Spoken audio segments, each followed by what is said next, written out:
तर सर्वांचं स्वागत आहे. आज आपण एक नवीन विषय थोडं समजून घेण्याचा प्रयत्न करणार आहोत. तो म्हणजे कोर बँकिंग. हा विषय तसं तुम्हाला नवीन नाही आहे, कारण पुणे डीसीसीबी असो, ठाणे डीसीसीबी असो, सगळ्या जिल्हा बँकांच्या मध्ये आता कोर बँकिंग झालेलं आहे. तुम्ही कोर बँकिंग मध्ये रोज काम करताय, त्यामुळं अपेक्षित असं आहे की तुम्हाला कोर बँकिंग काय आहे हे माहिती असायला पाहिजे असं मला वाटतंय. आहे का माहिती सगळ्यांना कोर बँकिंग काय आहे? तुमचं काही प्रशिक्षण पण झालं असण्याची शक्यता आहे असं मला वाटतंय, कारण तुमच्या बँकेने ज्यावेळी कोर बँकिंग इंट्रोड्यूस केलं त्यावेळी कर्मचाऱ्यांना प्रशिक्षण देणं हे खूप गरजेचं असतं. तर माझी अशी अपेक्षा आहे की तुम्हाला कोर बँकिंग म्हणजे काय, बँक तुमची कोर बँकिंग का करतेय, केल्यामुळे काय फायदे होणार आहेत, बँकेला काय फायदे होणार आहेत, कस्टमरला काय फायदे होणार आहेत, भविष्यामध्ये बँकेला त्याचा काय फायदा होऊ शकतो, अशा या सगळ्या गोष्टी ज्या आहेत या माझी अशी अपेक्षा आहे की तुम्हाला बँकेने काही ना काहीतरी ट्रेनिंग बँक स्तरावरती तुम्हाला दिलं असेल. दिलंय का असं काही प्रशिक्षण? हा, दिलंय सर. सुरुवातीला हा, CBS प्रणाली चालू होताना बर. नवीन सॉफ्टवेअर पण त्यावेळेस हे केलं. आमच्याकडे पुणे डीसीसी मध्ये ट्रस्ट बँक नवीन सॉफ्टवेअर इंट्रोड्यूस केलं. हो, त्याचं ते ऑनलाईन ट्रेनिंग दिलेलं आहे. म्हणजे कसं चालू करायचं, एंट्री वगैरे, तर कामकाजाचं ट्रेनिंग आहे दिलेलं आहे त्याच्यामध्ये. कामकाज असं दिलंय. नाही, मी तुम्हाला हे विचारते की कोर बँकिंग म्हणजे काय, कोर बँकिंग कसं काम करतं, कोर बँकिंग का करणं गरजेचं आहे हे कोर बँकिंगचा आहेच की. आता CBS कोर आता आजकाल एका ब्रांच एकमेकाशी कनेक्ट करणं आणि त्याचा हेड ऑफिसला येणं आणि त्याचा रिपोर्ट इथून आम्हाला हँडओव्हर केल्यानंतर हेड ऑफिसला सबमिट करावं लागते. आणि ऑनलाईन कुठेही पुणे जिल्ह्यामध्ये आपल्याला त्याच्या ग्राहकाला पैसे काढता येतात, ठेवता येतात. त्याचे सही स्कॅन असेल तर तिथे दिसत असते सगळे ते सिस्टीम. म्हणजे ग्राहक आजच्या आधुनिक काळात कोर बँकिंग हे आवश्यकच आहे. त्याशिवाय बँक ही चालू शकत नाही. पहिली मॅन्युअल होती त्यावेळेस गोष्टी वेगळ्या होत्या. त्याच्यामुळे ते भविष्यात आता एटीएम का कोर बँकिंग मध्ये त्यात एटीएम UPI वगैरे सगळं ते एकमेकाला कनेक्ट केलेलं आहे CBS ला. आणि त्याच्यामुळं ते आपल्याला ऍप सुद्धा चालू झालेलं आहे. त्या ऍप मध्ये वगैरे सगळं पाहता येत आहे. एकूण म्हणजे माहितीचे देवाणघेवाण करण्यासाठी कोर बँकिंग आवश्यकच आहे. आवश्यक आहे, बरोबर. तुम्ही त्याचा उपयोग सांगितला, पण कोर बँकिंग म्हणजे काय असं जर तुम्हाला कोणी प्रश्न विचारला, तुमच्या कस्टमरनीच विचारलं समजा तुम्हाला की तुमच्या बँकेने कोर बँकिंग केलंय म्हणजे काय केलंय नक्की, ते सगळे ब्रांचेस ना एकच कॉमन सर्व्हरला लिंक असते. ठीक आहे. ओके, ठीक आहे. आपण इथं समजून घेण्याचा प्रयत्न करू. मला असं वाटतं की ह्या सेशन नंतर तुम्हाला थोडंसं पिक्चर जे आहे ते क्लिअर होईल, क्लॅरिटी मिळेल तुम्हाला कोर बँकिंग म्हणजे नक्की काय. कारण ही टर्म तर खूप कॉमन झालेली आहे आजकाल, प्रत्येक जणाच्या तोंडात हे कोर बँकिंग सिस्टम या गोष्टी येतात. सगळ्या बँकांनी कोर बँकिंग सिस्टम करून पण खूप वर्ष झाली आता. पण आपण हे काय आहे हे आज इथं या सेशनच्या निमित्तानं समजून घेण्याचा प्रयत्न करू. कोर या शब्दाचा अर्थ जर आपण समजून घेण्याचा प्रयत्न केला तर त्यातनं आपल्याला त्याचा अर्थ जो आहे त्याचा अर्थ आपल्याला लक्षात येईल. कोर म्हणजे काय की मध्यभागी असलेली एखादी गोष्ट, म्हणजे थोडक्यात एखाद्या फळाची बी असेल तर कोर त्याला म्हणतो आपण, कोर सेंट्रल पार्ट. कोर बँकिंगलाच आपण सेंट्रलाइज्ड बँकिंग असंही म्हणतो. तर कोर बँकिंगचा अर्थ काय की सेंट्रलाइज्ड बँकिंग म्हणजे काय की बँकेचा संपूर्ण डेटा कस्टमर संदर्भातला असेल, सगळा डेटा हा एकत्रित ठेवण्याची जी प्रक्रिया आहे, एकत्रित ठेवण्याची जी सिस्टम आहे त्याला म्हणतो आपण कोर बँकिंग. इतका सोपा अर्थ आहे त्याचा. म्हणजे थोडक्यात सेंट्रलाइज बँकिंग. आता ह्याचं मिनिंग हे असं पण आपण समजून घेऊ शकतो. इथं स्क्रीनवरती तुम्हाला दिसत असेल, C for centralised, O for online, R real time, E म्हणजे एन्व्हायरमेंट. कोर या शब्दाचं हे आपल्याला समजण्यासाठी आहे, असं खरं तसं काही नाहीये. पण ह्याच्यावरून तुम्हाला ह्याचं काम लक्षात येईल की नक्की काय आहे कोर बँकिंग. आता मी तुम्हाला जसं सांगतोय की कोर बँकिंग म्हणजेच सेंट्रलाइज्ड बँकिंग. म्हणजे बँकेचा संपूर्ण डेटा हा माझा एकत्र ठेवण्याची जी पद्धत आहे त्याला म्हणतो आपण कोर बँकिंग. तुमच्यापैकी ज्यांची सर्व्हिस थोडीशी जास्त झाली असेल, 15 वर्ष 20 वर्ष सर्व्हिस ज्यांची झाली असेल, तर त्यांना कदाचित माहिती असेल की पूर्वी हा कन्सेप्ट नव्हता. म्हणजे मी 2010च्या आधीची गोष्ट करतोय. त्यावेळी आपल्याकडे जे होतं ते ब्रांच ऑटोमेशन होतं. त्याला आपण म्हणायचो TBA, टोटल ब्रांच ऑटोमेशन. म्हणजे सगळ्या शाखा माझ्या कम्प्युटराइज असायच्या आणि जो डेटा असेल तो डेटा त्या शाखेला त्यांच्या हेड ऑफिस लेवलवरती, हेड ऑफिसला तो पाठवायला लागायचा एकत्रीकरणासाठी, कन्सॉलिडेशनसाठी. तर पूर्वीची जी सिस्टम होती ही टोटल ब्रांच ऑटोमेशन अशा पद्धतीची ती सिस्टम होती. आता ही जी सिस्टम होती ह्याच्यामध्ये काही अडचणी होत्या. ब्रांच ऑटोमेशनच्या ह्याच्यामध्ये अडचणी होत्या. पहिली सगळ्यात महत्वाची अडचण ही होती की आपला जो कस्टमर असेल हा कस्टमर त्या पर्टिक्युलर शाखेचा कस्टमर असायचा. आणि तुम्हाला माहिती आहे की पूर्वी माझी समजा एखाद्या बँकेच्या 4 वेगवेगळ्या शाखामध्ये अकाउंट असेल तर मला वेगवेगळा अकाउंट नंबर पूर्वी दिला जायचा. कारण ह्या सगळ्या ब्रँचेस कनेक्टेड नव्हत्या. त्या ब्रँच लेवलवरती ऑटोमेशन होतं, कम्प्युटरायझेशन झालं होतं. मला कम्प्युटराइज सेवा मिळायच्या, पण माझा अकाउंट नंबर जो असेल तो अकाउंट नंबर माझ्या 4ही शाखेमध्ये अकाउंट नंबर वेगळा वेगळा असायचा. पण आता तसं नाहीये. आता आपलं जे आपण आता ज्या सिस्टम मध्ये काम करतोय ही सिस्टम जी आहे ही कोर बँकिंग सिस्टम आहे. म्हणजे या सगळ्या शाखा ज्या आहेत ह्या आता कनेक्टेड आहेत एकमेकाला. एकमेकाला म्हणण्यापेक्षा सगळ्या शाखा या माझ्या हेड ऑफिस लेवलवरती तुमचं जे डेटा सेंटर असतं त्या डेटा सेंटरला या सगळ्या शाखा कनेक्टेड असतात. आता ही टेक्नॉलॉजी काय आहे आणि हे करण्याच्या पद्धती काय आहेत हे आपण थोड्या वेळानंतर आपण तिथे येऊ. आपल्याला ज्यावेळी आर्किटेक्चर समजून घ्यायचंय, कोर बँकिंग सिस्टमचं आर्किटेक्चर आपल्याला ज्यावेळी समजायचंय त्यावेळी आपण या गोष्टी समजून घेऊ की हे कसं केलं जातं. आता एवढंच लक्षात घ्या की पूर्वीची जी सिस्टम होती ही ब्रांच ऑटोमेशनची सिस्टम होती. आत्ताची जी सिस्टम आहे ही सेंट्रलाइज सिस्टम आहे. म्हणजे सगळ्या शाखा या तुमच्या हेड ऑफिसला, तुमच्या हेड ऑफिसमध्ये असलेल्या डेटा सेंटरला कनेक्टेड आहे. आणि तुमचा जो डेटा आहे हा डेटा तुमच्या शाखेमध्ये न राहता हा तुमच्या सेंट्रल सर्व्हरवरती हा तुमचा डेटा उपलब्ध असतो. त्यामुळं मगाशी मी तुम्हाला जे म्हणलं की तुमचा कस्टमर हा त्या शाखेचा कस्टमर पूर्वी असायचा. आज तसं न होता तुमचा कस्टमर कुठलाही जो कस्टमर आहे तो कुठल्याही शाखेचा असतो, तो कस्टमर तुमच्या बँकेचा कस्टमर होतो. म्हणजे काय की तुमचा कस्टमर हा तुमच्या बँकेच्या कोणत्याही शाखेमध्ये जाऊन त्याचे व्यवहार त्याला करण्याची मुभा असते. त्याची सोय त्याला आपण देऊ शकतो, तशी सोय त्याला देऊ शकतो. तर तुमचा कस्टमर आता तुमच्या शाखेचा कस्टमर न राहता हा तुमच्या बँकेचा कस्टमर होतो. त्यामुळे तो कुठल्याही शाखेमध्ये जाऊन पैसे काढू शकतो, पैसे भरू शकतो. बाकीच्या ज्या बँकेच्या सेवा आहेत त्याला ज्या आवश्यक असलेल्या बँकिंग सेवा आहेत तो कुठल्याही बँकेच्या शाखेमध्ये जाऊन त्याला ह्या सेवा तिथं त्याला घेता येण्याची सुविधा आज आपल्याला कोर बँकिंग सिस्टममुळे उपलब्ध झाली. आता इथं आपल्याला 2-3 गोष्टी महत्वाच्या बघायच्या आहेत. पुढं कोर बँकिंग मध्ये पुढे जाण्यापूर्वी इथं स्क्रीनवरती बघा तुम्ही, आपल्याला दिसते की कोर बँकिंग मध्ये आपण काय बघणार आहोत. दुसरा एक महत्वाचा भाग आपण इथं बघणार आहोत की डिजिटल बँकिंग. हा एक शब्द खूप पॉप्युलर झालेला आहे. तर डिजिटल बँकिंग म्हणजे काय हे पण आपण थोडं समजून घेणार आहोत. आणि तिसरा पार्ट यातला जो आहे तो आहे इलेक्ट्रॉनिक डिलिव्हरी चॅनल्स. तर ह्या 3 गोष्टी ज्या आहेत ह्या एकमेकाशी संबंधित आहेत, एकमेकाशी कनेक्टेड आहेत. तर आपण सुरुवातीला कोर बँकिंग म्हणजे काय बघू. कोर बँकिंग म्हणजे काय बघू. आपल्याला खूप सविस्तर इथं जाता येणार नाही कारण आपल्याला तेवढा वेळ नाहीये.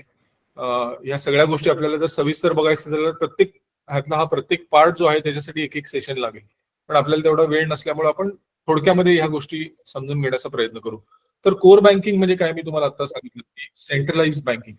तुमच्या बँकेचा संपूर्ण डेटा ज्यावेळी बँक एका ठिकाणी एका सर्व्हरवरती ठेवते त्याला म्हणायचं सेंट्रलाइज बँकिंग किंवा कोर बँकिंग. आता दुसरा महत्वाचा मुद्दा हा येतो की कोर बँकिंग का करायचं, ह्याची गरज काय पडली आपल्याला. तुम्हाला आठवत असेल की 2010 ते 2020 या मधल्या 10 वर्षामध्ये ह्याच्यामध्ये तीव्र गतीने प्रगती झाली. सुरुवातीला रिझर्व्ह बँक आपल्याला वारंवार सांगायची तुमच्या म्हणजे ज्या जिल्हा बँक आहेत त्यांच्या बाबतीत नाबार्ड आणि बाकीच्या बँकांच्या बाबतीत रिझर्व्ह बँक आपल्याला वारंवार सांगत होती की बँकांनी कोर बँकिंग सिस्टम इम्प्लिमेंट करावी, बँकांनी कोर बँकिंग सिस्टम इम्प्लिमेंट करावी.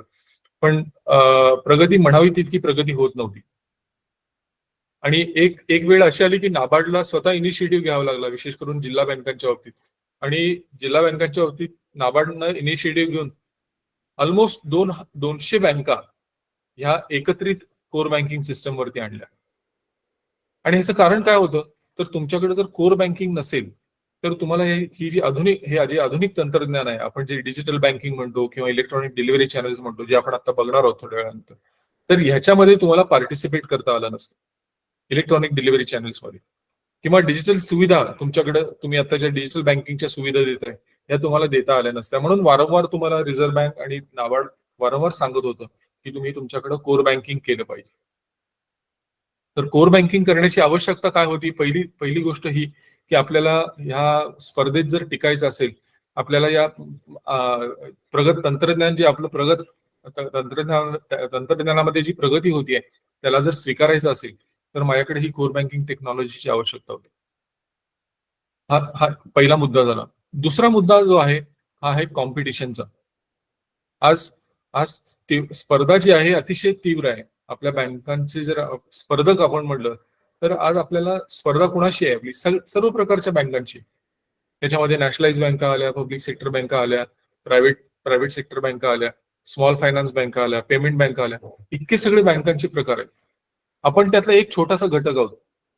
तर आज आपली जी स्पर्धा आहे ही स्पर्धा आहे या सगळ्या प्रकारच्या बँकांची आपली स्पर्धा आहे. आता आपण ज्यावेळी स्पर्धा म्हणतो ती स्पर्धा कशाच्या स्वरूपात आहे, कोणत्या स्वरूपात आहे? तर मी किती चांगल्या पद्धतीनं सुविधा, सेवा माझ्या कस्टमरला देऊ शकतो. ग्राहक देवोभव म्हणतो आपण. ग्राहकाला आवश्यक असलेल्या सगळ्या गोष्टी त्याला त्याच्या सोयीनुसार त्याला देता आल्या पाहिजे. एवढंच नव्हे तर त्या अचूक देता आल्या पाहिजे. म्हणजे मी सेवा देतोय पण त्याच्यामध्ये समजा चुका असतील, बॅलन्स बरोबर होत नसेल, डेबिट क्रेडिट चुकीचं होत असेल तर कस्टमर नाराज होणार त्याच्यामध्ये. त्यामुळं ह्या सुविधा देत असताना आपल्याला दोन्ही गोष्टी सांभाळाव्या लागतील की मी सुविधा त्याला आवश्यक असेल त्यावेळी देतोय, त्याला हव्या तिथून देतोय आणि अचूक देतोय. तर ह्या तिन्ही गोष्टी करण्यासाठी आपल्याला टेक्नॉलॉजीची आवश्यकता होती. आणि तुमची कॉम्पिटिशन जी आपण म्हणतोय की सगळ्या बँकांना जी कॉम्पिटिशन फेस करायला लागते, स्पर्धा जी फेस करावी लागते, ही स्पर्धा जी होती ही प्रामुख्याने या स्वरूपामध्ये होती की कोणती बँक किती चांगल्या पद्धतीने सेवा देते. तुम्हाला आठवत असेल की 1990चा जो काळ होता त्यावेळी प्रायव्हेटायझेशन, ग्लोबलायझेशन झालं आणि तुम्हाला माहिती आहे की एचडीएफसी बँक, ऍक्सिस बँक, ह्या सगळ्या बँका ज्या आहेत, आयसीआयसीआय बँक, ह्या सगळ्या त्या 90-91च्या काळात उदयास आल्या. आणि त्यांच्या बाबतीत एक विशेष बाब म्हणजे ह्या सर्व बँकांच्याकडे डे 1 पासून, म्हणजे पहिल्या दिवसापासून त्यांच्याकडे कोर बँकिंग सिस्टम होती. म्हणजे टेक्नॉलॉजीच्या बाबतीत ह्या सगळ्या बँका अग्रेसर आपल्याला म्हणायला लागतील, लीडर्स म्हणावे लागतील की ज्यांच्याकडे ही अशा पद्धतीची टेक्नॉलॉजी पहिल्यापासून होती. तर सगळ्यात महत्वाची गोष्ट मी तुम्हाला 2 आता गोष्टी सांगितल्या. पहिली गोष्ट म्हणजे रिझर्व्ह बँक तुम्हाला का सांगत होती? कारण तुम्ही जर कोर बँकिंग केलं नाही तर तुम्ही मागं पडला असता. तुम्हाला हे डिजिटल बँकिंग असेल किंवा इलेक्ट्रॉनिक डिलिव्हरी चॅनल्स असतील, या गोष्टी तुम्हाला, या सुविधा तुम्हाला देता आल्या नसत्या. दुसरं आता आपण हे म्हणतोय की कॉम्पिटिशन, स्पर्धा. तर स्पर्धेमध्ये टिकून राहण्यासाठी तुम्हाला टेक्नॉलॉजीची आवश्यकता होती. तिसरं कारण याच्यामध्ये असं होतं की रिझर्व्ह बँक, आपले जे रेग्युलेटर आहे, ह्या रेग्युलेटर म्हणजे काय, त्यांना बँकिंग रेग्युलेशन करायचं आहे. म्हणजे रिझर्व्ह बँकेने घालून दिलेल्या नियमाप्रमाणे बँक काम करते की नाही हे बघण्याचं काम रेग्युलेटरचं असतं. आणि रेग्युलेटरी पर्स्पेक्टिव्हनी, म्हणजे रेग्युलेटरी अँगलनी रिझर्व्ह बँकेला असं वाटत होतं की त्यांना मिळणारी माहिती जी आहे ही वेळेत मिळत नव्हती. तर ही माहिती वेळेत मिळावी यासाठी सुद्धा रिझर्व्ह बँक वारंवार आपल्याला सांगत होतं की तुमच्याकडे तुम्ही कोर बँकिंग केलं पाहिजे. पूर्वीची सिस्टम तुम्ही आठवून बघा की रिझर्व्ह बँकेला, एखाद्या बँकेमध्ये जर एखादा घोटाळा होत असेल, गडबड होत असेल तर रिझर्व्ह बँकेला हे कधी कळायचं, तुमच्या ऑडिटर्सला कधी कळायचं? तर सगळ्या गोष्टी घडून गेल्यानंतर ही गोष्ट निदर्शनास यायची. आणि ह्याच्यामध्ये आमूलाग्र बदल झाल्यानंतर, कारण ही सगळी सिस्टम आपली जी पूर्वी होती ही पोस्टमॉर्टम सिस्टम होती. म्हणजे सगळ्या गोष्टी घडून जात आहेत आणि त्यानंतर आपण त्याचं सगळं अनालिसिस करतोय की ह्या असं कसं झालं, का झालं, आणि ह्या सगळ्या गोष्टी आपण त्याचं नंतर पोस्टमॉर्टम करू. तर रिझर्व्ह बँकेला तसं अपेक्षित नव्हतं. रिझर्व्ह बँकेला हे अपेक्षित हे होतं की कुठल्या बँकेची परिस्थिती आता काय आहे, एखादी बँक अडचणीत तर नाही ना.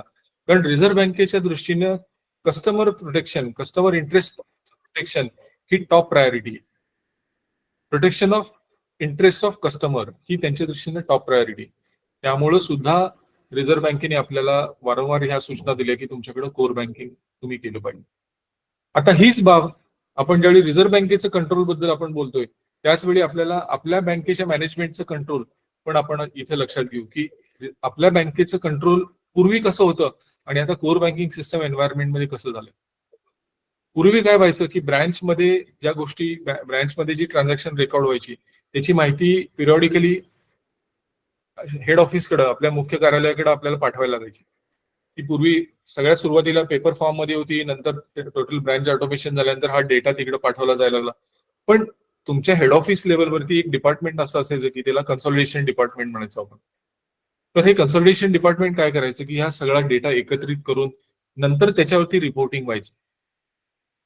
आता हे करत असताना ह्याच्यामध्ये एक प्रामुख्याने एक मोठी अडचण अशी होती की हा डेटा जो असायचा हा स्टेल असायचा, म्हणजे खूप जुना डेटा असायचा.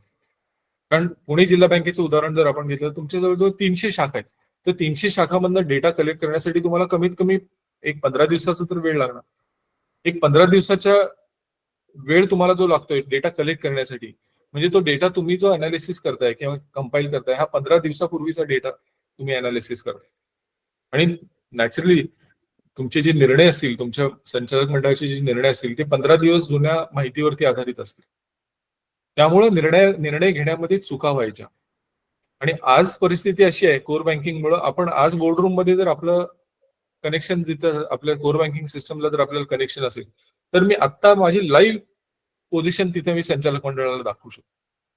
तर हा एक मोठा बदल त्याच्यामध्ये झाला ज्या कारणामुळे कोर बँकिंग इंट्रोड्यूस केलं गेलं. तर आपण आता गोष्ट करतोय कंट्रोल. मी तुम्हाला कस्टमर एक्सपेक्टेशन, कॉम्पिटिशन बोललो, कंट्रोल बोललो. ह्या सगळ्या गोष्टींमुळे आपल्याला कोर बँकिंग करणं गरजेचं होतं. आणि म्हणून आपण कोर बँकिंगकडे वळलो. आणखीन एक महत्वाची गोष्ट, हे लक्षात ठेवायला तुम्ही 4 C's लक्षात ठेवू शकता. कस्टमर एक्सपेक्टेशन, कॉम्पिटिशन, कंट्रोल आणि चौथा महत्वाचा सी जो आहे ज्याच्यामुळे आपल्याला कोर बँकिंग करणं गरजेचं होतं ते म्हणजे कॉस्ट. आज आज आपल्याला सगळ्यांना माहिती आहे की आज आपल्याला जर नफा कमवायचा असेल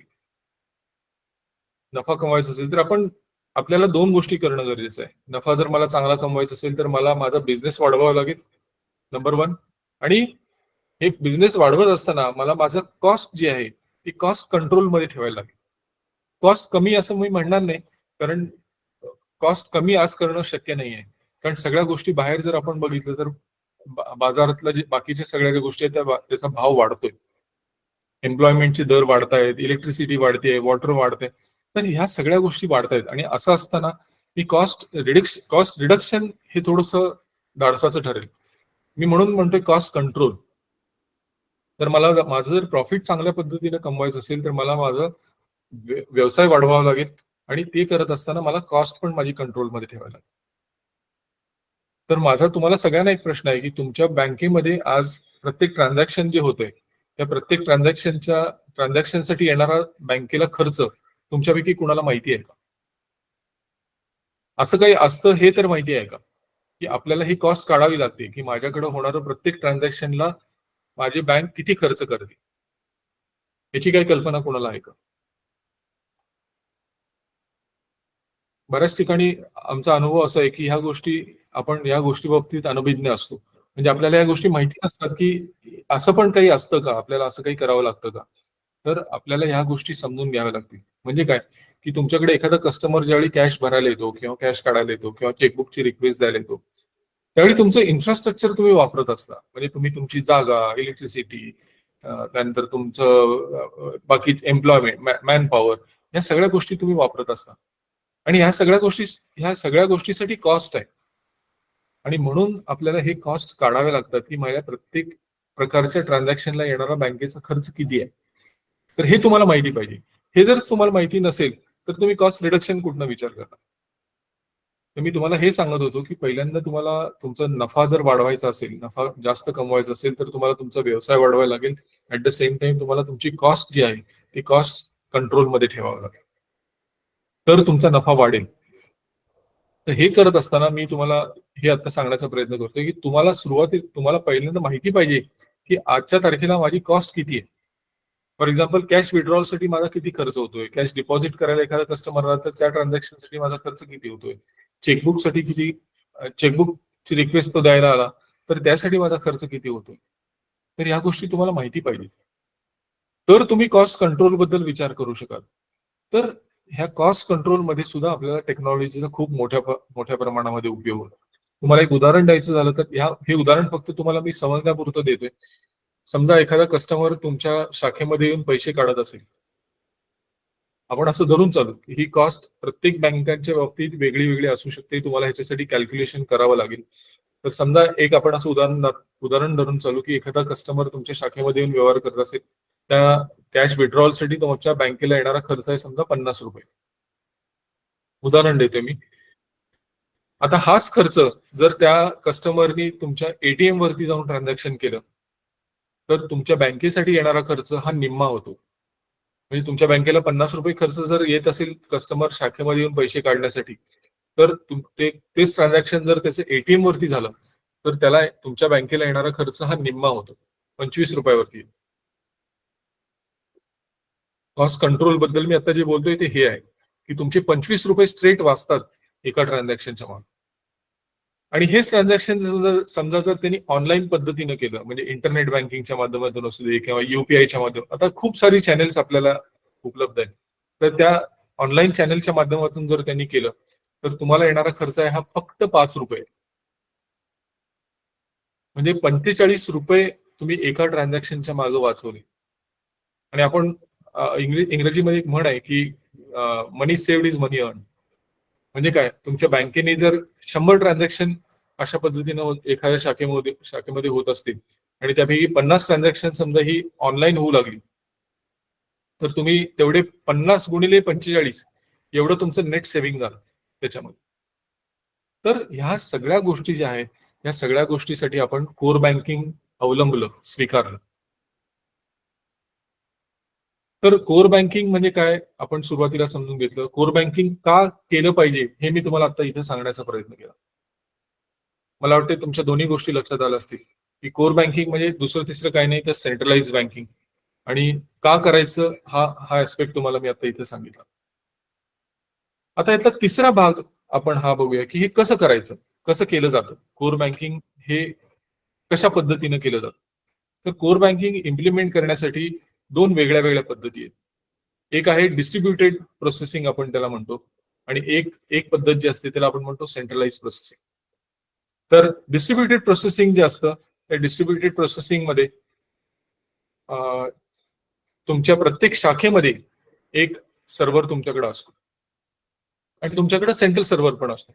होणारं प्रत्येक ट्रान्झॅक्शन हे पहिल्यांदा तुमच्या शाखेच्या सर्व्हरवरती रेकॉर्ड केलं जातं आणि त्याचीच कॉपी ही तुमच्या सेंट्रल सर्व्हरवरती पण रेकॉर्ड केली जाते. हा जो प्रकार आहे ह्याला आपण म्हणतो डिस्ट्रीब्युटेड प्रोसेसिंग. म्हणजे तुमच्याकडे 2 कॉपी राहिल्या त्या ट्रान्झॅक्शनच्या, एक तुमच्या ब्रांच लेवलवरती राहिली आणि एक तुमच्या हेड ऑफिस लेवलवरती राहिली. आता समजा कस्टमर तुमचं ट्रान्झॅक्शन करण्यासाठी जो आलेला कस्टमर आहे हा समजा तुमच्या शाखेमधनं दुसऱ्या 2 किलोमीटरवरती असलेल्या शाखेमध्ये गेला, तो तिथूनही त्याचा व्यवहार करू शकतो. कारण त्याचा डेटा जो आहे, त्याचं ट्रान्झॅक्शन जे आहे माझ्या सेंट्रल सर्व्हरवरती अपडेट झालेलं आहे ऑलरेडी. तो त्या शाखेमध्ये गेल्यानंतर त्याचा कस्टमर कोड ज्यावेळी भरला जाईल त्यावेळी सिस्टमच्या लक्षात येईल की हा कस्टमर जो आहे हा ऍक्च्युली ह्या अमुक एका शाखेचा आहे. त्यामुळं हा जो डेटा आहे हा डेटा विचारला जाईल तुमच्या सेंट्रल सर्व्हरकडनं, आणि सेंट्रल सर्व्हरकडनं जी सेंट्रल सर्व्हरला जी माहिती उपलब्ध असेल त्या पद्धतीने त्याला तिथे त्या शाखेमध्ये सेवा देता येईल. तर हा जो प्रकार आहे ह्याला आपण म्हणतो डिस्ट्रीब्युटेड प्रोसेसिंग. म्हणजे माझ्याकडे डेटा शाखेमध्ये पण आहे आणि त्याची कॉपी माझ्याकडे सेंट्रल सर्व्हरवरती पण आहे. ह्याचा फायदा काय होतो की माझा कस्टमर जो आहे हा माझा कुठल्याही शाखेमध्ये जाऊन त्याचे व्यवहार या पद्धतीमध्ये करू शकतो. दोन्ही पद्धतीमध्ये करू शकतो, डिस्ट्रीब्युटेड मध्ये करू शकतो आणि सेंट्रलाइज मध्ये पण करू शकतो. आता डिस्ट्रीब्युटेड मध्ये त्याची कॉपी त्याच्या ट्रान्झॅक्शनची कॉपी सेंट्रल सर्व्हरवरती असल्यामुळं त्याला तिथूनही ट्रान्झॅक्शन करण्याची सुविधा, म्हणजे दुसऱ्या शाखेमधून ट्रान्झॅक्शन करण्याची सुविधाही त्याला तिथं मिळेल. आता हा झाला पहिला प्रकार, डिस्ट्रीब्युटेड प्रोसेसिंग. सेंट्रलाइज प्रोसेसिंग मध्ये काय असतं की तुमच्या शाखा लेवलवरती सर्व्हरची गरज नसते. त्याच्यामध्ये तुमच्याकडे फक्त नेटवर्किंग इन्फ्रास्ट्रक्चर पाहिजे. प्रत्येक शाखा ही कनेक्टेड पाहिजे तुमच्या डेटा सेंटरला, सेंट्रल सर्व्हरला. आणि अशा पद्धतीने जी सिस्टम असते ह्याला म्हणतो आपण आपलं centralise processing, centralise system implementation. पहिलं होतं डिस्ट्रीब्युटेड इम्प्लिमेंटेशन, दुसरा प्रकार आता मी तुम्हाला जो सांगतोय हा सेंट्रलाइज इम्प्लिमेंटेशन. सेंट्रलाइज इम्प्लिमेंटेशन मध्ये काय असणार आहे आपल्याकडं की प्रत्येक शाखा ही कनेक्टेड असेल माझ्या सेंट्रल सर्व्हरला आणि माझा जो डेटा असेल हा सगळा माझ्या सेंट्रल सर्व्हरवरती राहील. आता हे बँकेने डिस्ट्रीब्युटेड इम्प्लिमेंटेशन करायचं का सेंट्रलाइज इम्प्लिमेंटेशन करायचं हा संपूर्णपणे निर्णय जो आहे हा बँकेच्या व्यवस्थापनाचा आहे. तुम्हाला ह्या गोष्टी ठरवायला लागतील. आता याच्यामध्ये मी एक महत्वाची गोष्ट तुम्हाला ही सांगतोय की ते डिस्ट्रीब्युटेड असो किंवा सेंट्रलाइज इम्प्लिमेंटेशन असो, या दोन्हीमध्ये हे जे तुम्हाला कनेक्टिव्हिटी दिसतेय स्क्रीनवरती, ही कनेक्टिव्हिटी खूप इम्पॉर्टंट आहे. म्हणजे नेटवर्क, आपण जे नेटवर्क म्हणतोय, मागच्या सेमिस्टरमध्ये आपण नेटवर्क बद्दल शिकलेलो आहे. लॅन वॅन हे सगळे प्रकार आपण त्यावेळी शिकलेलो आहे. आणि तुमच्या शाखेमध्ये, तुमच्या बँकेमध्ये ज्यावेळी तुम्ही सीबीएस इम्प्लिमेंट करता, त्यावेळी तुमच्याकडे जो प्रकार असतो नेटवर्कचा, तो असतो वॅन, वाईड एरिया नेटवर्क. तर तुमची प्रत्येक शाखा ती डिस्ट्रीब्युटेड असो किंवा सेंट्रलाइज असो, त्या शाखेपासून तुमच्या सेंट्रल सर्व्हर पर्यंत कनेक्टिव्हिटी असणं अत्यंत आवश्यक आहे. त्यामुळे आम्ही नेहमी असं म्हणतो की नेटवर्क हे स्कोर बँकिंग सिस्टमचं बॅकबोन आहे. बॅकबोन म्हणजे आपल्या पाठीचा कणा जो असतो आपल्या मानवी शरीरामध्ये, तोच रोल आपला नेटवर्क त्याच्यामध्ये प्ले करत असतो. कारण नेटवर्क जर खराब झालं तुमचं कोर बँकिंग सिस्टम एन्व्हायरमेंटमध्ये, तर तुमचं सीबीएस संपूर्णपणे हॉल्ट होऊन जाणार. कारण नेटवर्क शिवाय या गोष्टी चालूच शकत नाही. तर डिस्ट्रीब्युटेड प्रोसेसिंग आणि सेंट्रलाइज प्रोसेसिंग या दोन्ही गोष्टी मी तुम्हाला इथे सांगितल्या. आता या दोन्ही इम्प्लिमेंटेशन मध्ये माझ्या शाखा या माझ्या सेंट्रल ऑफिसशी कनेक्टेड आहे, हे मी तुम्हाला सांगितलं. आता या कशा कनेक्ट होतात, तुम्हाला जर आठवत असेल तर आपण ज्यावेळी नेटवर्किंग शिकलो होतो त्यावेळी मी तुम्हाला सांगितलं होतं की ह्या शाखा ज्या कनेक्ट होतात एकमेकाला, म्हणजे या सेंट्रल लोकेशनला, या लीज लाईनच्या माध्यमातून कनेक्टेड असतात. ओके, तर ह्या लीज लाईन म्हणजे काय, आपण या सगळ्या गोष्टी मागच्या सेमिस्टरमध्ये शिकलेल्या आहे, त्यामुळे आता मी तिकडे फारसं जात नाही. पण तुमची प्रत्येक शाखा आणि तुमचं डेटा सेंटर हे कनेक्टेड असतं. आणि तुमच्याकडे राउटर, मोडेम, स्विच हे तुमच्या शाखेमध्ये असतं. तसंच तुमच्या हेड ऑफिस लेवलवरती डेटा सेंटरमध्ये सुद्धा तुमच्या प्रत्येक शाखेसाठी एक राउटर आणि मोडेम तुमच्या सेंट्रल सर्व्हर, तुमच्या डेटा सेंटरमध्ये असतं. आणि हे जे नेटवर्क तुमचं बनतं, ह्याला आपण म्हणतो वॅन, वाईड एरिया नेटवर्क. तर आपण कोर बँकिंग सिस्टम इम्प्लिमेंट करण्याचे दोन प्रकार आता इथे बघितले. एक तुम्हाला मी जे सांगितलं तो डिस्ट्रीब्युटेड कम्प्युटिंग, डिस्ट्रीब्युटेड सिस्टम, आणि दुसरा जो सांगितला तो सेंट्रलाइज सिस्टम. या दोन्ही प्रकारामध्ये मला नेटवर्किंग इन्फ्रास्ट्रक्चर लागेल आणि त्यानंतर माझी जी सिस्टम बनेल त्याला आपण म्हणतो कोर बँकिंग सिस्टम. तर कोर बँकिंग सिस्टम करण्याचे दोन प्रकार सांगितले. आता या दोन्हीचे काही फायदे तोटे आहेत.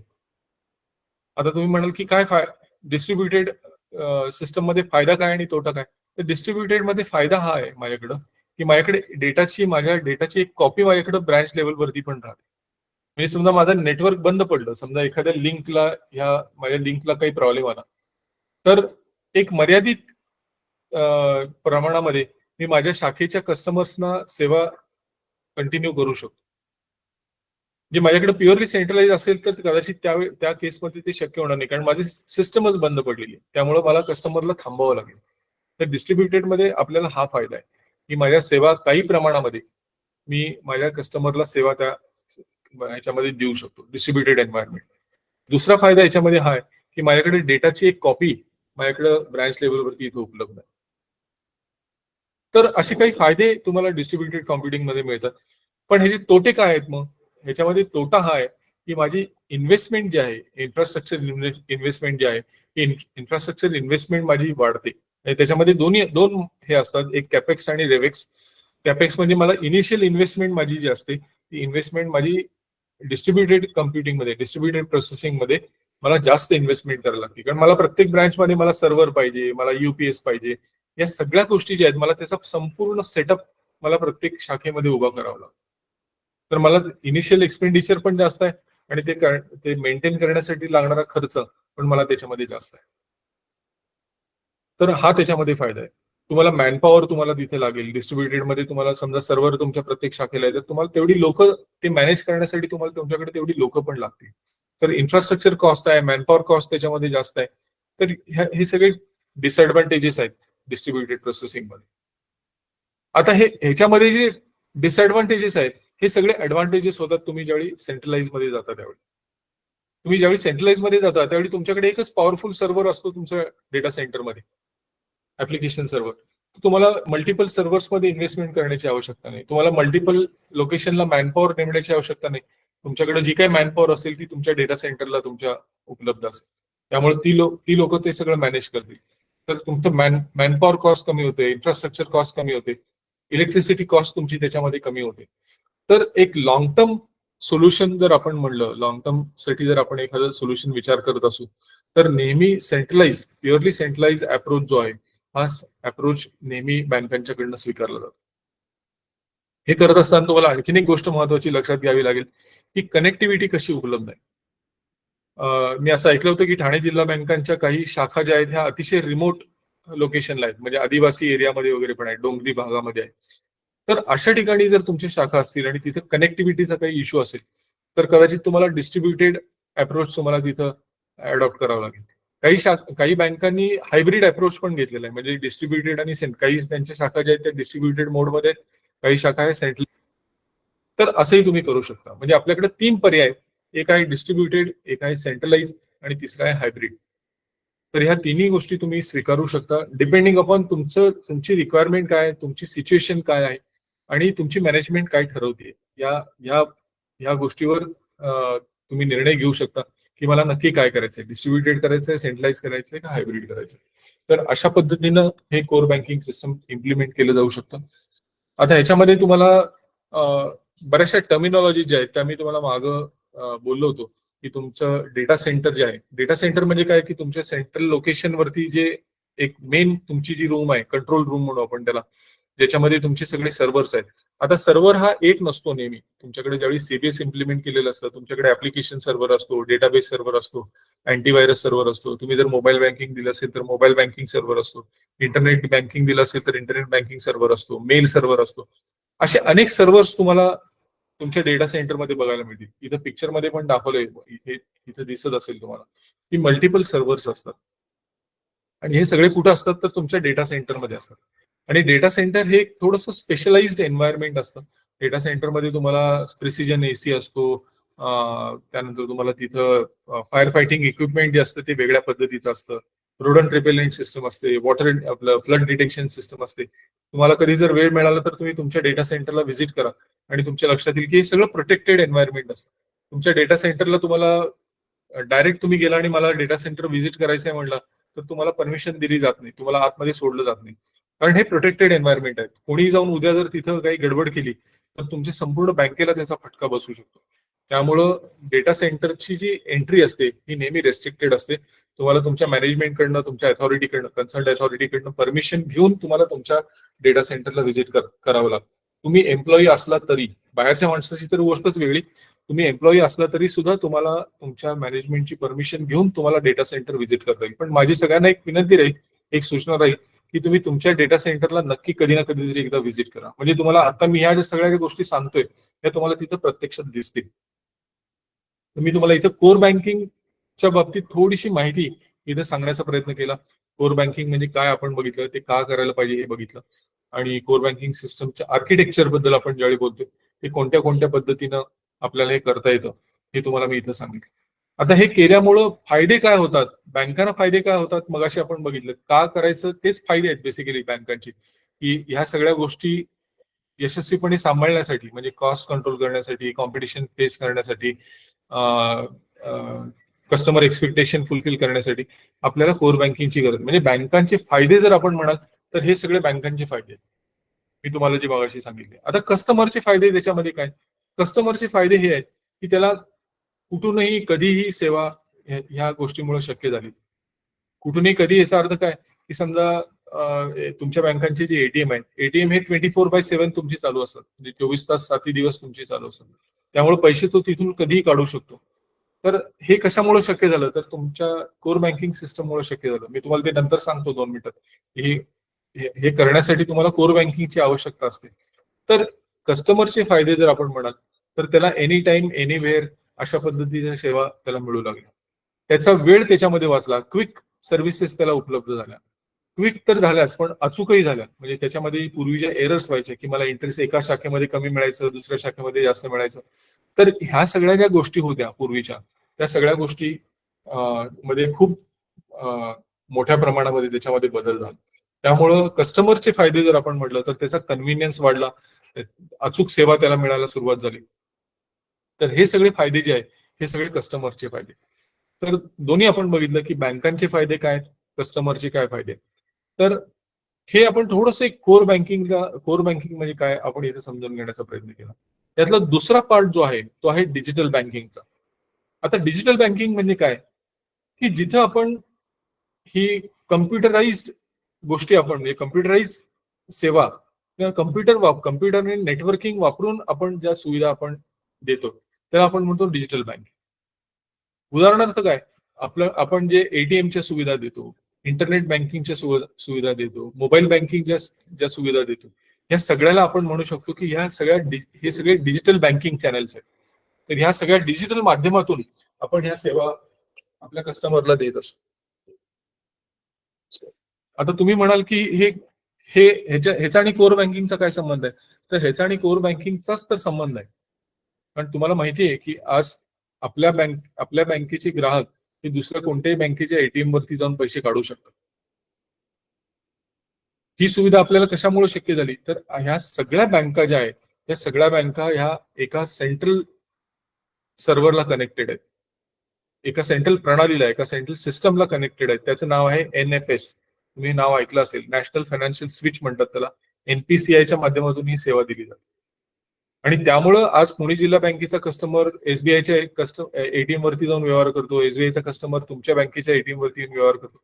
हे कशामुळे शक्य झालं, कारण ह्या सगळ्या बँका आज कनेक्टेड आहेत एकमेकाशी किंवा ह्या NFS ला कनेक्टेड असल्यामुळं ही सुविधा प्राप्त झाली. आणि कुठल्याही बँकेला जर NFSचा मेंबर व्हायचं असेल तर त्यातली पहिली कंडिशन ही असते की तुमच्या बँकेकडे कोर बँकिंग सिस्टम असलं पाहिजे. तर कोर बँकिंग का, याचं उत्तर इथं तुम्हाला आणखीन एक त्याचं हे मिळेल की कोर बँकिंग करणं का गरजेचं आहे. तर तुम्हाला डिजिटल बँकिंग सुविधा देत असताना तुम्हाला कोर बँकिंग हा बेस आहे. बेसिकली कोर बँकिंग तुमच्याकडे असलंच पाहिजे. कोर बँकिंग असेल तरच तुम्ही तुमच्या सुविधा ज्या आहेत त्या तुमच्या कस्टमरला एटीएम सारख्या सुविधा, नुसतं एटीएम नाही तर एटीएम नेटवर्क एटीएम आपण त्याला म्हणू, की अशा सुविधा जर तुम्हाला कस्टमरला द्यायची असतील तर तुमच्याकडं CBS असणं अत्यंत गरजेचं आहे. दुसरं डिजिटल बँकिंगचं चॅनल जे आहे ते म्हणजे इंटरनेट बँकिंग. इंटरनेट बँकिंगचा फायदा काय, इंटरनेट बँकिंग म्हणजे नक्की काय, की मी ज्यावेळी माझी बँकिंग सुविधा इंटरनेटच्या माध्यमातून घेतो ऍज अ कस्टमर, किंवा तुमची बँक इंटरनेट बँकिंग सुविधा देते म्हणजे काय, की तुमच्या बँकेच्या ज्या सेवा आहेत ह्या सेवा तुम्ही ज्यावेळी इंटरनेटच्या माध्यमातून देता, तुमच्या वेबसाईटच्या माध्यमातून देता, त्याला म्हणायचं इंटरनेट बँकिंग. मग आता या कुठल्या सुविधा आपण आपली बँक देऊ शकते, तर सगळ्या सुविधा देऊ शकते एक्सेप्ट कॅश विड्रॉल. बाकी सगळ्या सुविधा ज्या एक कस्टमर तुमच्या शाखेमध्ये येऊन करतो या सगळ्या सुविधा तुम्ही इंटरनेट बँकिंग आणि मोबाईल बँकिंगच्या माध्यमातून देऊ शकता एक्सेप्ट कॅश विड्रॉल, ज्याच्यासाठी तुमच्याकडे एटीएम मशीन अवेलेबल आहे. तर ह्या इंटरनेट बँकिंगच्या माध्यमातून ह्या सगळ्या सुविधा माझा कस्टमर त्याला हव्या तिथून हव्या त्या वेळी घेऊ शकतो.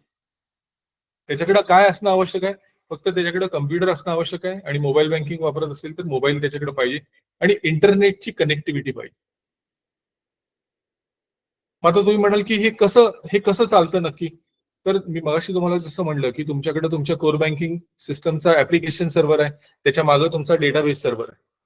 ओके, आता ज्यावेळी तुम्ही इंटरनेट बँकिंगची सुविधा तुमची बँक देते त्यावेळी तुमचा कस्टमर जो असतो तो तुमच्या वेबसाईटला पहिला कनेक्ट होतो. त्या वेबसाईटच्या माध्यमातून तुमच्या वेब सर्व्हरला कनेक्टेड होतो, तुमच्या बँकेच्या वेब सर्व्हरला कनेक्टेड होतो. तुमचा वेब सर्व्हर हा ऍप्लिकेशन सर्व्हर सोबत गोष्ट करतो, म्हणजे ऍप्लिकेशन सोबत कम्युनिकेट करतो. ऍप्लिकेशन सर्व्हर डेटाबेस सोबत कम्युनिकेट करतो आणि आवश्यक असलेली माहिती ही इंटरनेटच्या माध्यमातून तुमच्या वेबसाईटच्या माध्यमातून तुमच्या कस्टमरला दिली जाते. तर तुमचं इंटरनेट बँकिंग चालतं हे अशा पद्धतीने चालतं की तुम्ही ज्यावेळी इंटरनेट बँकिंगची सुविधा देता त्यावेळी तुमच्याकडं तुमचा ऍप्लिकेशन सर्व्हर असतो, डेटाबेस सर्व्हर तर असतोच, पण तुम्हाला एक वेगळा सर्व्हर घ्यावा लागतो ज्याच्यावरती इंटरनेट बँकिंगचं सॉफ्टवेअर तुमचं काम करत असतं. त्याला वेब सर्व्हर असंही आपण म्हणतो. तर तुमचा वेब सर्व्हर ऍप्लिकेशन सर्व्हरशी बोलतो, ऍप्लिकेशन सर्व्हर डेटाबेस सर्व्हरशी बोलतो आणि ही सेवा जी आहे ही सेवा तुमची बँक तुमच्या कस्टमरला त्या वेबसाईटच्या माध्यमातून देऊ शकते. हे सांगितलं मी तुम्हाला इंटरनेट बँकिंगचं. अशीच सुविधा तुम्ही तुमच्या मोबाईल बँकिंगच्या माध्यमातून देऊ शकता. त्यासाठी तुम्हाला वेगळं ऍप्लिकेशन लागेल. एक गोष्ट इथं लक्षात घ्या की हे सगळे वेगळे वेगळे चॅनल्स आहेत, डिलिव्हरी चॅनल्स आहेत. ओके, ते डिजिटल बँकिंग चॅनल्स आहेत. तर ह्या प्रत्येकासाठी तुम्हाला एक वेगळं सॉफ्टवेअर लागेल. तुमचं कोर बँकिंगचं ऍप्लिकेशन वेगळं, इंटरनेट बँकिंगचं ऍप्लिकेशन वेगळं, मोबाईल बँकिंगचं ऍप्लिकेशन वेगळं आणि हे ऍप्लिकेशन चालणार हे एका वेगळ्या सर्व्हरवरती, आयडियली वेगळ्या सर्व्हरवरती चाललं पाहिजे. तुम्ही एकाच सर्व्हरवरती तुमचं ऍप्लिकेशन पण टाकलं, इंटरनेट बँकिंगचं पण ऍप्लिकेशन टाकलं, मोबाईल बँकिंगचं ऍप्लिकेशन पण टाकलं, तर तुमच्या सर्व्हरला तेवढं लोड घेता येणार नाही. आणि तुम्हाला जर चांगल्या सुविधा कस्टमरला तुम्हाला द्यायच्या असतील तर स्टँडर्ड प्रॅक्टिस असं आहे की तुमच्याकडे हे सर्व्हर्स वेगळे वेगळे असले पाहिजे, प्रत्येक सर्व्हर. तर तुमच्या सर्व्हर, तुमच्या क्लायंटला, तुमच्या कस्टमरला या सुविधा फास्ट मिळतील. तर आता डिजिटल बँकिंग मध्ये मी तुम्हाला 3 गोष्टी सांगितल्या. एक तर एटीएम सांगितलं, एटीएमचं नेटवर्क बद्दल आपण इथं आता बोललो, ज्याच्या माध्यमातून तुमचा कस्टमर हा कुठल्याही एटीएम वरती जाऊन, कुठल्याही बँकेच्या एटीएम वरती जाऊन व्यवहार करू शकतो. तर ते एटीएम नेटवर्क म्हणतो आपण त्याला. इंटरनेट बँकिंग तुम्हाला मी आता सांगितलं आणि मोबाईल बँकिंग सांगितलं. तर हे जी चॅनेल्स आहेत, ही जी माध्यम आहे, ह्याला आपण म्हणतो डिजिटल बँकिंग. समजा तुम्हाला प्रश्न आला परीक्षेमध्ये की डिजिटल बँकिंग म्हणजे काय, तुम्हाला आता मी हे जे सांगतोय हे तुम्हाला तुमच्या शब्दामध्ये सांगता आलं पाहिजे. तर डिजिटल बँकिंग बद्दल मी तुम्हाला आता सांगितलं. आता याचा तिसरा पार्ट आपण हा बघूया की इलेक्ट्रॉनिक डिलिव्हरी चॅनल्स.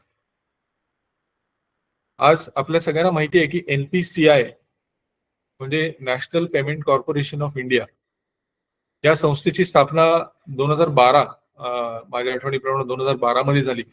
आणि ह्या NPCI मुळे पेमेंट क्षेत्रामध्ये, भारतीय रिटेल पेमेंट क्षेत्रामध्ये अक्षरशः क्रांती झाली. आपण प्रचंड मोठ्या प्रमाणामध्ये प्रगती जी केली आहे याचं मी सर्व श्रेय जे आहे NPCI ला देईन. आज आपण असं म्हणतो की एक माझ्याकडे व्हिडिओ पण आहे, तो व्हिडिओ मी तुम्हाला शेअर करेन. जहा चाह है वहा राह है. म्हणजे मला जर माझी इच्छा असेल की मला कॅशलेस पेमेंट करायचं आहे समजा, तर मी कॅशलेस पेमेंट अनेक वेगवेगळ्या माध्यमातून करू शकतो. आता त्यात कुठली माध्यमं माझ्याकडे अवेलेबल आहेत, तर खूप सारी माध्यमं माझ्याकडे अवेलेबल आहेत. त्याच्यामध्ये NEFT आहे, RTGS आहे, IMPS आहे, CTS आहे, UPI आहे. अशी अनेक माध्यमं आज, डेबिट कार्ड आहे, क्रेडिट कार्ड आहे, ही सगळी जी आहेत या सगळ्यांना आपण म्हणतो इलेक्ट्रॉनिक डिलिव्हरी चॅनल्स. आणि तुम्ही जर आकडेवारी याची बघितली तर तुम्ही म्हणाल की याची आकडेवारी कुठून मिळणार, तर तुम्ही NPCIच्या वेबसाईटवरती जावा किंवा तुम्ही NPCIचे सोशल मीडिया चॅनल जरी सबस्क्राईब केले तरी तुम्हाला ह्याची, या बाबतीतची अत्याधुनिक माहिती जी आहे, अप टू डेट माहिती जी आहे ती तुम्हाला त्या सोशल मीडियाच्या चॅनल्सवरनं मिळत जाईल. कोट्यावधी ट्रान्झॅक्शन दर महिन्याला होत आहेत UPI वरती. कोट्यावधी काय, अब्जामध्ये ट्रान्झॅक्शन्स आहेत. तर तुम्ही UPIची ट्रान्झॅक्शन्स एकदा बघा, तुम्हाला लक्षात येईल की आज UPIनं काय क्रांती केलेली आहे इलेक्ट्रॉनिक पेमेंट सिस्टम्स मध्ये. तर ही जी सगळी माध्यमं आहेत, NEFT, RTGS, IMPS, UPI, ही सगळी जी माध्यमं आहेत, ह्या सगळ्या माध्यमातून आपण इलेक्ट्रॉनिक पद्धतीनं आपली पेमेंट, पैशाची देवाणघेवाण आपण याच्यामध्ये करू शकतो. आता हे करत असताना पुन्हा ह्या सगळ्या सुविधा जर तुम्हाला तुमच्या कस्टमरला द्यायच्या असतील, डेबिट कार्ड, क्रेडिट कार्ड, ह्या सगळ्या सुविधा जर तुम्हाला द्यायच्या असतील, तर NPCIचं म्हणणं असं आहे की तुमच्याकडे CBS असलं पाहिजे. तुमच्याकडे CBS असेल तरच तुम्ही ह्या सगळ्या सुविधा या तुमच्या कस्टमरला तुम्ही देऊ शकता. तुम्हाला ऑनबोर्डिंगच त्याशिवाय होत नाही. म्हणजे तुम्हाला NEFT, RTGS, IMPS सुविधा द्यायची असेल तर तुम्हाला तो एक एलिजिबिलिटी क्रायटेरिया असतो त्याचा, तो तुम्हाला फुलफिल करावा लागतो. आणि त्याच्यामध्ये एक कंडिशन ही असते की तुमच्या बँकेकडे CBS असलं पाहिजे.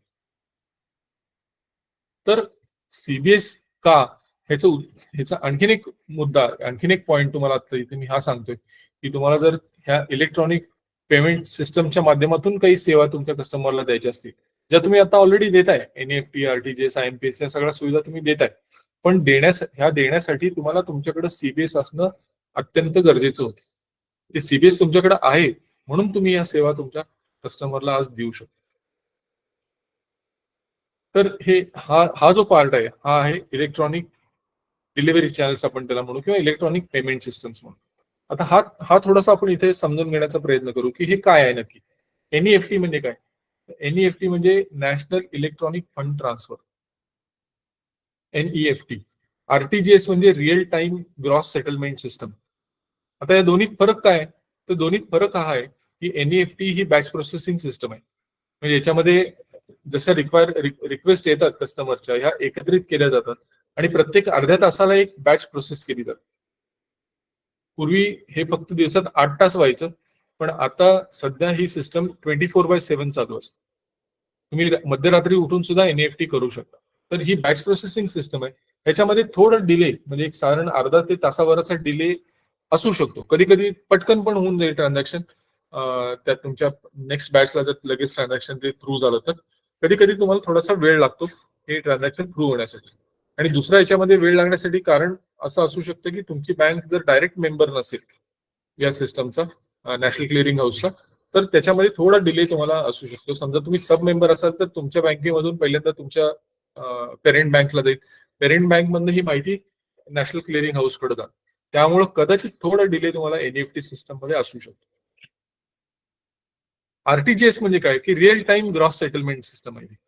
म्हणजे काय की माझ्याकडे अमाऊंट माझी जर 2 लाख किंवा 2 लाखाच्या वर असेल तरच मी ही सिस्टम आरटीजीएस वापरू शकतो. लक्षात घ्या की मला 50,000 रुपये आरटीजीएस ना आपण पाठवू शकतो का, तर त्याचं उत्तर आहे नाही.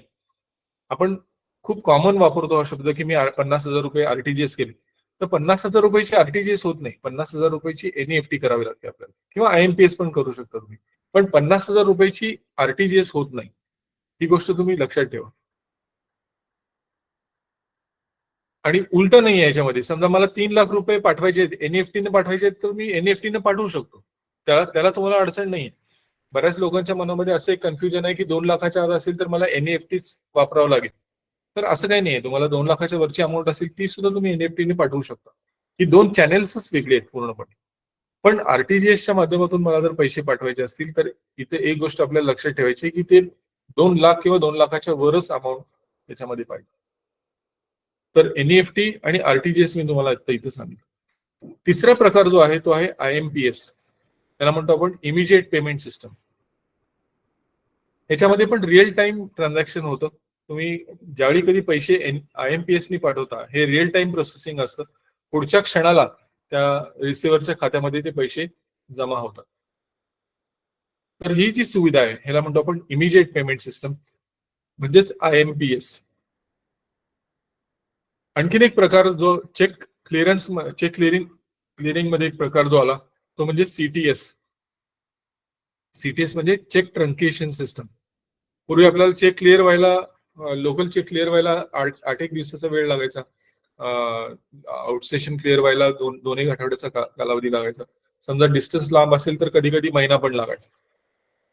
पण आज परिस्थिती अशी आहे की T+1 क्लिअरिंग आहे.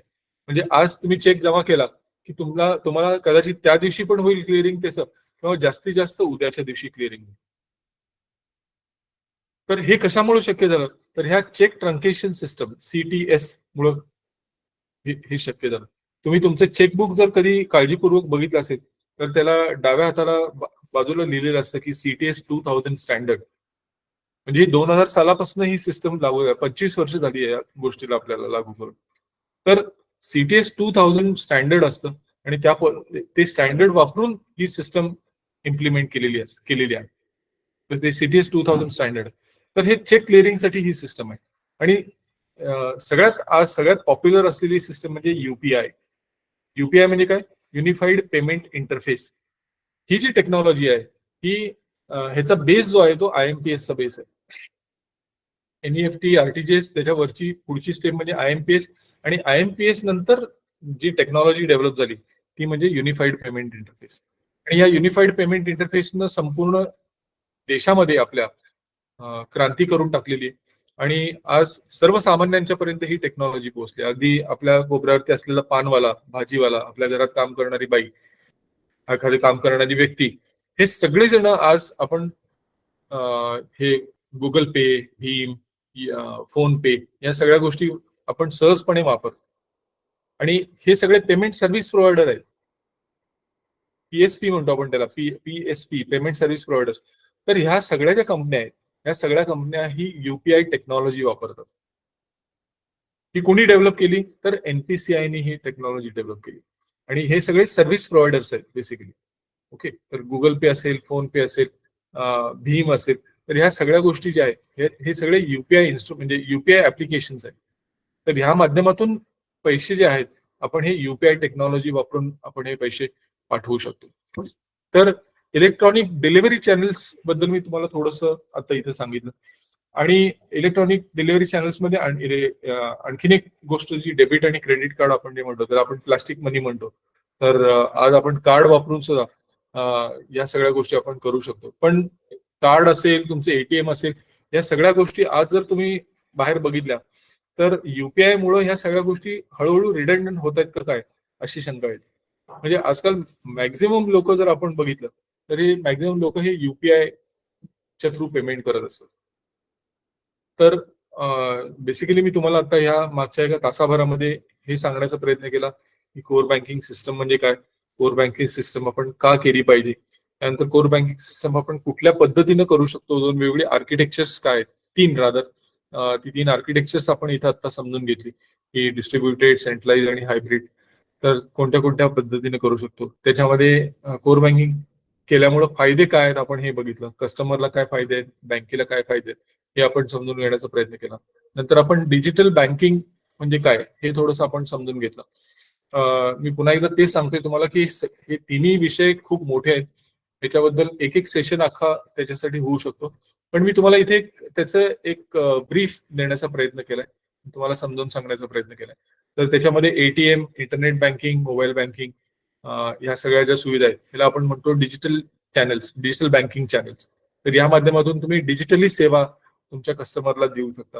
हा दुसरा भाग आपण बघितला. आणि तिसरा भाग आपण हा बघितला की इलेक्ट्रॉनिक पेमेंट सिस्टम्स किंवा इलेक्ट्रॉनिक डिलिव्हरी चॅनल्स. तर इलेक्ट्रॉनिक पेमेंट सिस्टम्स मध्ये या सगळ्या गोष्टी येतात, NEFT, RTGS, IMPS, UPI, cheque truncation system, या सगळ्या ज्या गोष्टी आहेत. आणि ह्या सगळ्याचा बेस जर आपण म्हणाल तर ह्या सगळ्याचा बेस जो आहे हा आहे कोर बँकिंग सिस्टम. तुमच्याकडे कोर बँकिंग सिस्टम जर नसेल तर तुम्हाला ह्यापैकी कुठल्याच गोष्टी तिथे करता येणं शक्य होणार नाही. तर हे तुम्हाला मी थोडक्यात तुम्हाला मी इथं आता मागच्या याच्यात सांगण्याचा प्रयत्न केला एक तासाभरात. तुमच्या जर काही शंका असतील तर एक 5 मिनिटांमध्ये तुमचे आपण प्रश्न घेऊ आणि मग थांबू. तुमचे काही शंका असतील तर विचार.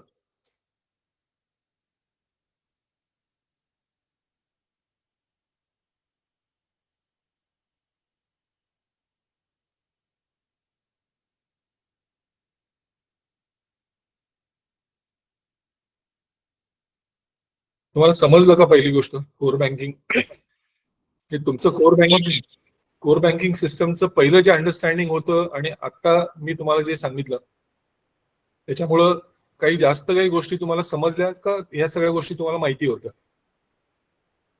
नाही सर, थोडं नवीन कळालं.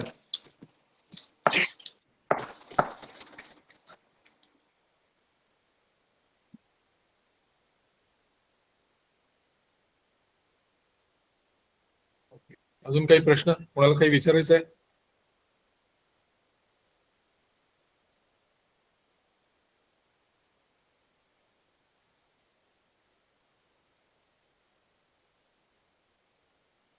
तुम्हाला काही प्रश्न पडत नाही त्याचं आश्चर्य वाटतं मला काही काही वेळा. तुम्ही 4-4, 5-5 वर्ष सीबीएस मध्ये काम करताय, तुम्हाला अनेक प्रश्न तुमच्या डोक्यात असले पाहिजे किंवा हे काय, ते का, हे कसं होतंय. हॅलो सर, ऐका ना. हॅलो, हा बोला. आता आरटीजीएस आणि एनईएफटी मध्ये फरक काय सर? मेन म्हणजे एनईएफटी मग ते बंद करत आहेत तुम्ही सगळेच पेमेंट, अगर सगळेच तुम्ही का आरटीजीएस नाही होऊ शकता. एनईएफटी सुरू आहे, एनईएफटी पण सुरू आहे, आरटीजीएस पण सुरू आहे. आपण एनईएफटी काही उपयोगच नाही ना सर. दोन्हीतला मी फरक तुम्हाला हा सांगितला की एनईएफटी ही बॅच प्रोसेसिंग सिस्टम आहे. प्रत्येक अर्ध्या तासाला प्रत्येक बँकाकडून येणाऱ्या रिक्वेस्ट नॅशनल क्लिअरिंग हाऊस जे आपलं आहे त्या नॅशनल क्लिअरिंग हाऊसच्या माध्यमातून हे क्लिअरिंग होतं. तर हे दर अर्ध्या तासाने बॅच रन केली जाते. आणि आरटीजीएस जे आहे ते रिअल टाइम आहे, म्हणजे तुम्ही ट्रान्झॅक्शन केल्या नेक्स्ट सेकंडला तुमच्या खात्यामध्ये, म्हणजे देणाऱ्याच्या खात्यातनं पैसे वजा होणार, घेणाऱ्याच्या खात्यामध्ये पैसे जमा होणार. हे इन्स्टंट होतं, इन्स्टंटेनियस होतं. हा फरक आहे दोन्हीतला. एनईएफटी मध्ये थोडा डिले त्याच्यामध्ये असू शकतो, आरटीजीएस मध्ये डिले असत नाही, इन्स्टंट होतं ट्रान्झॅक्शन. फरक काय पडला सर? मग आयएमपीएस परवडतं ना? मग ते सांगतोय ना तुम्हाला, आयएमपीएस ही एक तुम्हाला अल्टरनेटिव्ह आहे आरटीजीएस साठी. आरटीजीएस साठी मी तुम्हाला काय सांगितलं की 2 लाखाच्या वरच पाहिजे अमाऊंट आरटीजीएस करताना. IMPS मध्ये तसं काही नाहीये. IMPS मध्ये अमाऊंटचं रेस्ट्रिक्शन नाही. हम्म. तुम्ही 500 रुपये सुद्धा IMPS नी पाठवू शकता. हे तुम्हाला वेगवेगळी माध्यमं दिलेली आहेत. म्हणजे थोडक्यात तुम्हाला समजा पुण्यातून साताऱ्याला जायचं आहे, तुम्हाला एसटी ने जाऊ शकता, तुम्ही ट्रेननी जाऊ शकता, बैलगाडीने जाऊ शकता, सायकलने जाऊ शकता, कारने जाऊ शकता. ही सगळी साधनं आहेत तुमच्याकडे. तुमचं अल्टिमेट एम काय, साताऱ्याला जायचंय, मग तुम्ही कसंही जावा. तर ही इतकी सगळी माध्यमं आहेत तुमच्याकडे अवेलेबल. तर त्यातलं कुठलंही माध्यम तुम्ही वापरा आणि तुमच्या डेस्टिनेशनला जावा, असं थोडक्यात त्याचा अर्थ आहे. सर, सीटीएस मध्ये ज्यावेळेस चेक आपण सबमिट करतो हो, त्यावेळेस त्याची क्लिअरिंगची प्रोसेस काय असते नेमकी पुढे? म्हणजे आता मी चेक दिला अदर बँकेत, समजा SBIचा चेक PDCCत गेला किंवा PDCCचा SBI मध्ये गेला, तर पुढे नेमकी काय असते? मी तुम्हाला 2 मिनिटात ते सांगतो. ते थोडंसं प्रोसेस मोठी आहे, पण 2 मिनिटात तुम्हाला सांगण्याचा प्रयत्न करतो आणि मी त्यानंतर थांबतो, कारण सर ऑलरेडी जॉईन झाले. सीटीएस मध्ये काय होतं की समजा एखाद्या कस्टमरनी चेक तुमच्या शाखेमध्ये जमा केला, की समजा तुमच्या शाखेमध्ये जर ते स्कॅनिंग मशीन असेल, चेक स्कॅन करण्याचं मशीन असेल, तर त्याचं स्कॅनिंग शाखेमध्येच होतं. समजा तुमच्या शाखेमध्ये, कारण तो स्कॅनर वेगळा असतो, आपला नॉर्मल स्कॅनर नसतो, या सीटीएस साठी लागणारा स्कॅनर वेगळा असतो. तर तो तुम्हाला स्कॅनर दिला असेल शाखेमध्ये, तर त्याचं स्कॅन तिथं होतं आणि ती स्कॅन्ड इमेज तुमच्या सेंट्रल प्रोसेसिंग सेलला पाठवली जाते. असेल तर तो चेक फिजिकली तुमच्या शाखेमधनं त्या सेंट्रल प्रोसेसिंग सेलला जातो, तिथं त्याचं स्कॅनिंग केलं जातं. हे सगळे हाय स्पीड स्कॅनर्स असतात. त्याच्यामध्ये 3 इमेजेस तयार होतात तुमच्या चेकच्या. पुढून 2 इमेजेस तयार होतात आणि मागच्या बाजूची 1, अशा 3 इमेजेस तयार होतात. आणि ह्या इमेजेस तुमच्या बँकेकडून सेंट्रल नॅशनल क्लिअरिंग हाऊस जे आहे, त्या नॅशनल क्लिअरिंग हाऊस कडे पाठवल्या जातात. आणि नॅशनल क्लिअरिंग हाऊस कडनं ह्या ज्या इमेजेस आहेत त्या SBI ला पाठवल्या जाणार. म्हणजे SBIचा चेक तुमच्याकडे जमा झालाय, तो तुमच्या मेन ऑफिस कडनं नॅशनल क्लिअरिंग हाऊस कडे गेला, तिथून SBIच्या सर्व्हरकडे तो पाठवला जातो. आणि मग ते क्लिअरिंग जे आहे ते नॅशनल क्लिअरिंग हाऊस लेवलवरती होतं आणि त्याचे इफेक्ट्स तुमचं खातं आणि SBIचं खातं जे आहे रिझर्व्ह बँकेकडं, त्याच्यामध्ये त्याचे इफेक्ट्स तुम्हाला त्याच्यात मिळतात. म्हणजे तुमच्या चेकचा प्रवास जो असतो तो तुमच्या शाखेमध्येच थांबतो. म्हणून त्याला म्हणतात चेक ट्रंकेशन सिस्टम, CTS. त्याचं नाव तेवढ्यासाठीच तसं आहे की त्या चेकचा प्रवास जो आहे, पूर्वी हे सगळं फिजिकल फॉर्म मध्ये व्हायचं. म्हणजे क्लिअरिंग हाऊस आपल्याकडे असायची, तिथं चेक एकमेकाबरोबर एक्सचेंज केले जायचे, मग त्या बँकेमध्ये तो चेक जायचा, मग व्हेरिफिकेशन परत यायचा. ही सगळी प्रोसेस आता निघून गेली. आता चेक फिजिकली जाण्याऐवजी त्याची इमेज जातात. अशा पद्धतीने चेक ट्रंकेशन सिस्टम काम करतं.